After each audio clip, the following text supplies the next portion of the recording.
ભગવાન શ્રી હરિ દાદા ખાચરની જાન લઈને જ્યારે જાગાણીના ઈંગોરાળા થઈને નિસરા ત્યારે ગામની પશ્ચિમમાં થોડીવાર ઘોડા તેમજ બળદોને પોરો દેવા સારું સૌ સાથે ઊભા રહ્યા.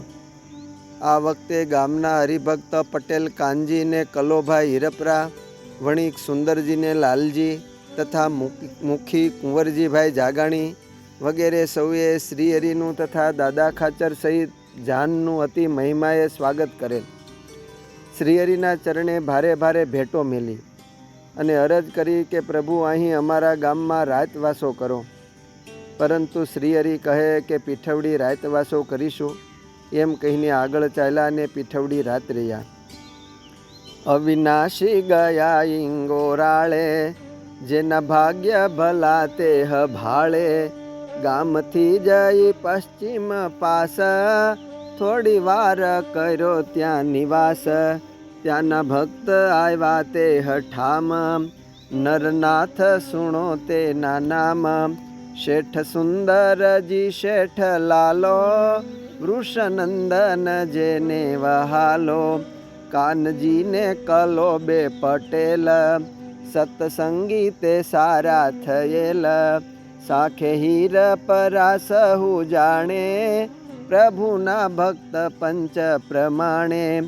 મુખી જાગાણી નામ કુંવરજી, જેને પ્રભુ ભજવાની જમરજી. એહ આદિ કહરિજને આવી, પ્રભુને ભલી ભેટ ધરાવી. કહ્યું રાત રહો અહીં હરી, જવાનાથે ઉતાવળ કરી. આ ઈંગોરાળા ગામના પટેલ કુંવરજીભાઈ જાગાણી એક સમયે વડોદરા કંઈ કામે જતા હતા. એ વખતે એમને વાગડમાં ભાયાત્માનંદ સ્વામી હોય એમની પાસે રાત રહ્યા. એમને ગઢપુરથી કોઠારી ભક્તિવલ્લભદાસ સ્વામીએ ત્યાં વાગડના ગરાસિયા હરિભક્તો ઉપર ભલામણનો કાગળ લખી દીધેલો કે આ પટેલ કુંવરજી બહુ સારા હરિભક્ત છે ને તેમની સારી બરદાસ્ત રાખજો. આમ આ કાગળ વાંચીને કુંવરજીભાઈ જાગાણીનો ઉતારો મંદિરમાં કરાવ્યો અને એમની ઘોડીને એક હરિભક્તના ઘરે બંધાવી. તે વખતે સાથે એમનો ચાકર હતો. એને કુંવરજી પટેલે મોકલો છે. જા જઈને કહે જે પટેલનો હોકો ભરવા સારું બાવળના લાકડાની છાલ જોશે તે આપો. તે વખતે સૌ હરિભક્ત તો મંદિરના ચોગાનમાં ધ્યાન કરવા બેઠા હતા.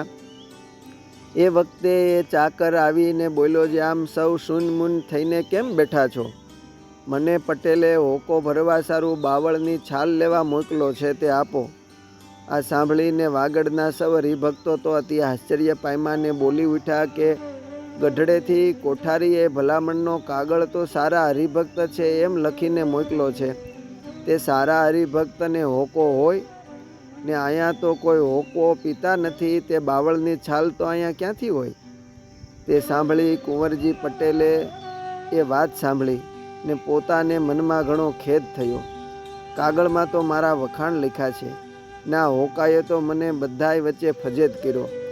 એમ વિચારીને પોતાના હાથમાં હોકો હતો એ લઈને મંદિરને પગથિયે પછાડીને ભાંગી નાખ્યો ને કુંવરજીભાઈ પટેલને એ જ ક્ષણે હોકાનું વ્યસન ગયું. કુંવરજી પટેલે સાંજે વાળું પાણી કરીને પોતાના પલંગે ગયા ને પોઢ્યા. એ સમયે એનો ચાકર એની પગચંપી કરતો હતો. એ સમયે સદગુરુ ભાયાત્માનંદ સ્વામી લઘુશંકા કરવા જતા ત્યાંથી પસાર થયા. એ જોઈને બોલી ઉઠ્યા કે અનીડાઓ, આ શું છે? ત્યારે પટેલ કહે કે સ્વામી, મને આ ચાકર પગચંપી કરે ત્યારે જ નિદ્રા આવે છે. ત્યારે સ્વામી કહે, જ્યારે કોઈ ચાકર પગચંપી કરનારો નહીં હોય ત્યારે શું કરશો? ત્યારે નિંદ્રા નહીં આવે તો શું કરશો? એમ ભાયાત્માનંદ સ્વામીની ચોંટદાર વાત કુંવરજીભાઈ પટેલને હૃદય સોંસરવી